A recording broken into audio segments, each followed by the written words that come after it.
Hello friends and welcome to fifth episode of Project Management Video of Knowledge.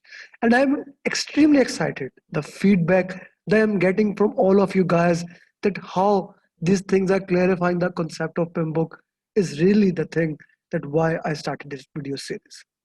And I hope that this can add such a value that you will be able to clear your PMP exam and after month or 2 months, and I hope before 31st of December, you clear your PMP exam and maybe write me in message that I have cleared your PMP exam and you have helped me in this way. That is a great testimonial for me, and that is something for which I am always doing something. Friends, today's topic is very important from exam point of view. Monitoring and control project work.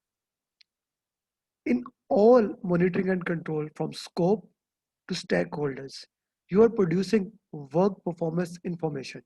You are getting work performance data as input and producing work performance information as an output. If you consider work performance data as raw data, level 0 information, work performance information becomes level 1 information. In monitoring and control project work, you combine all those information. You combine all those information to get work performance report.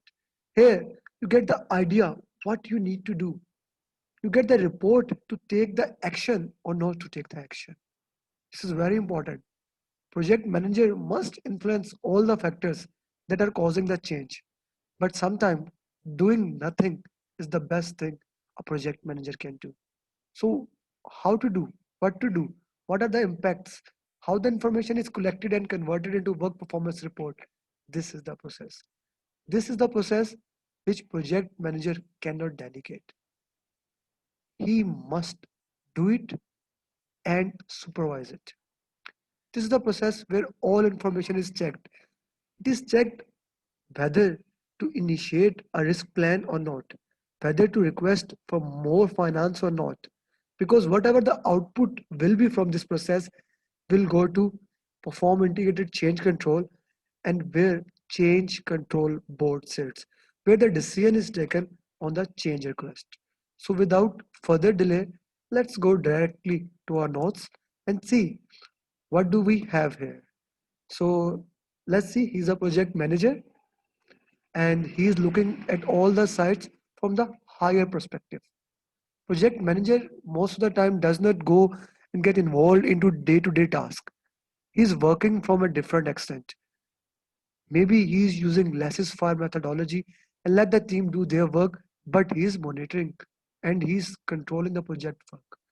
He has to monitor the risk, monitor communication. He has to control scope, schedule, cost, procurement, and things like this. So he's working continuously to update his information. He is working continuously to see how he can add value to the organization. Work authorization system, how the work will be done, will be involved here. Change request will be performed. And monitoring and control has a specific significance in the project. Monitoring and control project work starts with the initiation process, starts with building of a stakeholder register, building of a project charter, and it goes till the last deliverable is accepted, the last procurement is closed, the last resource is gone. So this is one of the tasks that is continuously.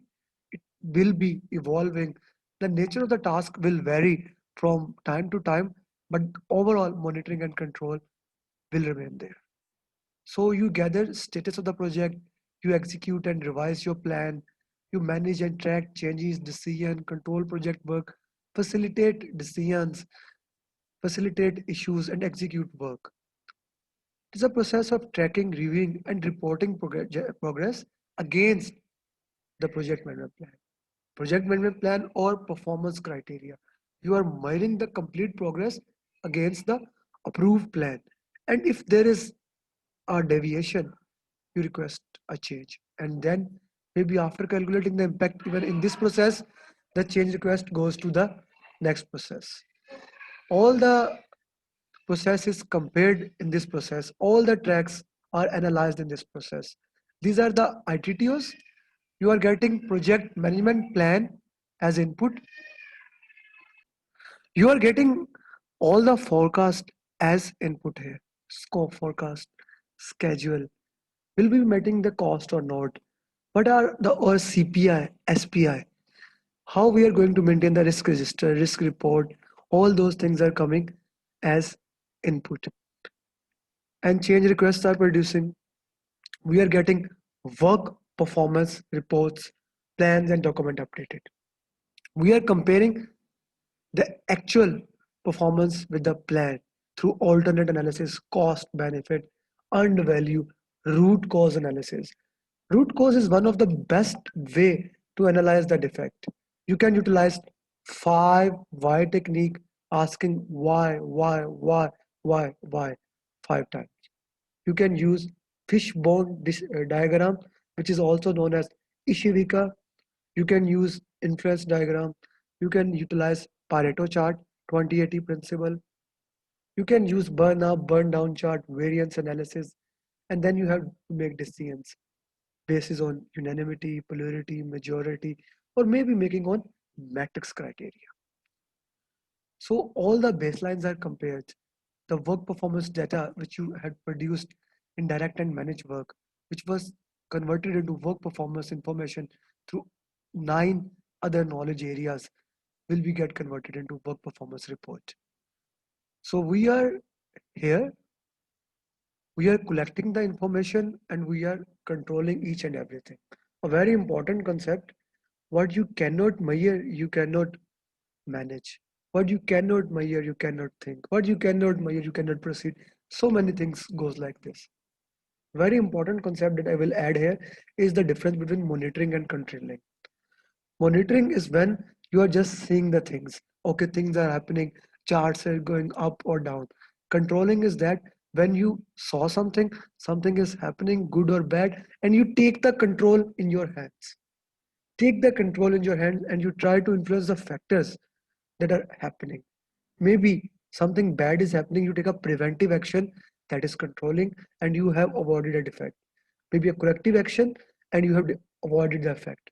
So there's a difference between monitoring and controlling. So always remember that difference.